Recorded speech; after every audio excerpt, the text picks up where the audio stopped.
Communiqué. Le gouvernement de la République du Niger porte à la connaissance de l'opinion nationale et internationale que les 12, 13 et 14 mars 2024, ses représentants, sous l'autorité de son Excellence M. Ali Mohamed Lamine Zen, Premier ministre, ont eu une série de rencontres de travail avec une délégation américaine composée de la sous-secrétaire d'État adjointe aux affaires africaines, chef de mission, Mme Molifi, du Dr Céleste Wallander, sous-secrétaire à la défense pour les affaires de sécurité internationale, du général Michael Langley,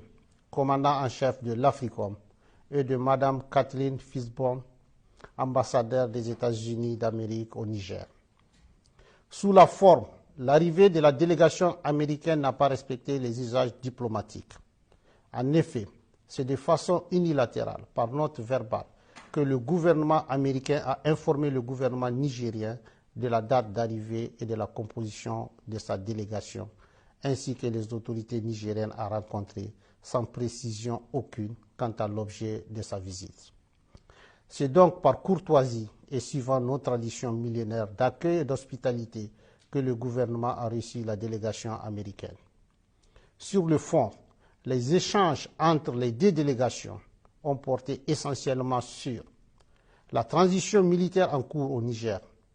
la coopération entre les deux pays, en particulier la coopération militaire et la lutte contre le terrorisme,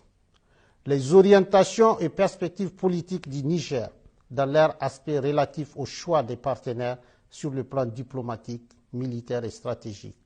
étant entendu que dans l'approche américaine, toutes ces trois questions sont profondément liées.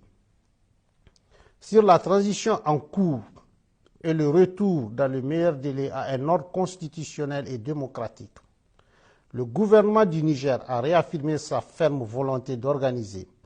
dans les meilleurs délais, le retour à une vie constitutionnelle normale. Il s'agit d'un engagement solennel, en toute responsabilité, du président du Conseil national pour la sauvegarde de la patrie, chef de l'État, tel qu'exprimé dans son adresse à la nation du 19 août 2023. Sur le choix des partenaires diplomatiques, stratégiques et militaires, le gouvernement du Niger regrette la volonté de la délégation américaine de dénier au peuple nigérien souverain le droit de choisir ses partenaires et les types de partenariats à même de l'aider à lutter véritablement contre le terrorisme, alors même que les États-Unis d'Amérique ont décidé unilatéralement de suspendre toute coopération entre nos deux pays. Aussi, le gouvernement du Niger dénonce-t-il avec force l'attitude condescendante assortie de la menace de représailles de la part de la chef de la délégation américaine vis-à-vis du gouvernement et du peuple nigérien. Cette attitude est de nature à saper la qualité de nos relations séculaires et miner la confiance entre nos deux gouvernements déjà entamés par les événements du 19 octobre 2023. S'agissant des cas précis de la Fédération de Russie et de la République islamique de l'Iran, deux pays avec lesquels le Niger entretient des relations diplomatiques depuis plusieurs décennies et qui focalisent particulièrement l'intérêt des États-Unis d'Amérique. Le gouvernement tient à porter à la connaissance du peuple nigérien et de tous les peuples de la communauté internationale qu'il n'a jamais signé d'accord secret avec ses pays partenaires. Tous les accords signés par le Niger depuis l'avènement du Conseil national pour la sauvegarde de la patrie respectent le droit international et les règles de transparence.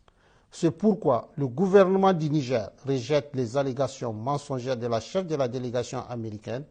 consistant à soutenir qu'il aurait signé un accord secret sur l'uranium avec la République islamique d'Iran.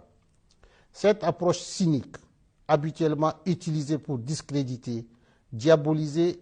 et justifier leurs menaces contre les États, n'est pas sans rappeler l'exemple de la Seconde Guerre d'Irak.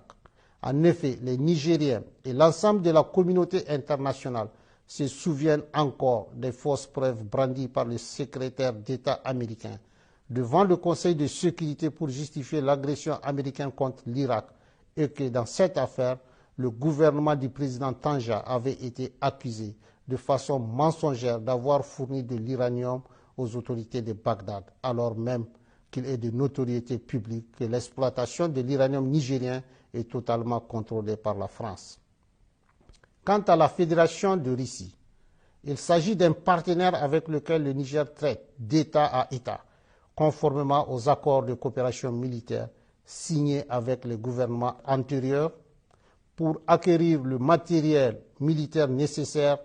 à sa lutte contre le terrorisme qui a fait des milliers d'innocents victimes nigériens sous l'œil indifférent d'une bonne partie de la communauté internationale. Enfin,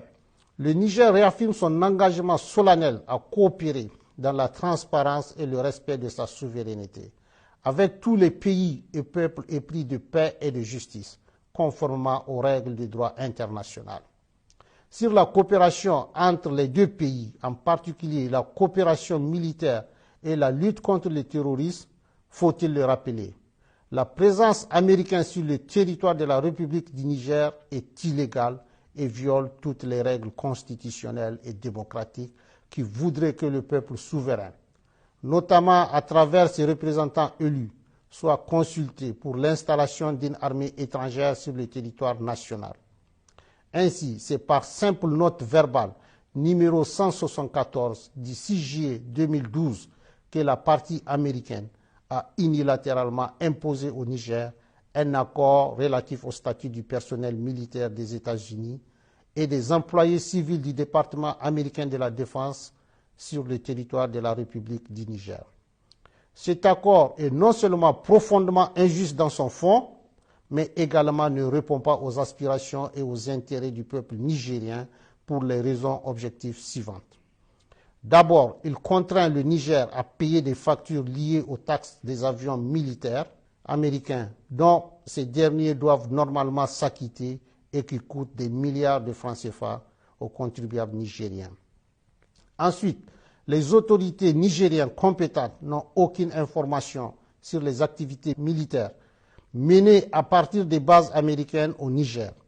et ignorent jusqu'aux effectifs civils et militaires ainsi que le matériel américain déployé sur le sol nigérien. Enfin, l'armée américaine n'a aucune obligation, selon l'accord, d'accéder aux demandes nigériennes d'appui contre les groupes terroristes qui assassinent nos vaillantes forces de défense et de sécurité et massacrent nos laborieuses populations.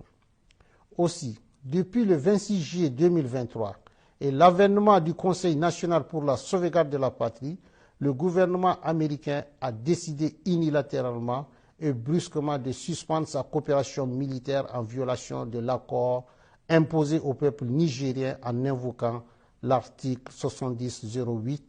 du Consolidated Appropriation Act, sans pour autant aller au bout de sa logique qui voudrait qu'il retire ses militaires du territoire nigérien.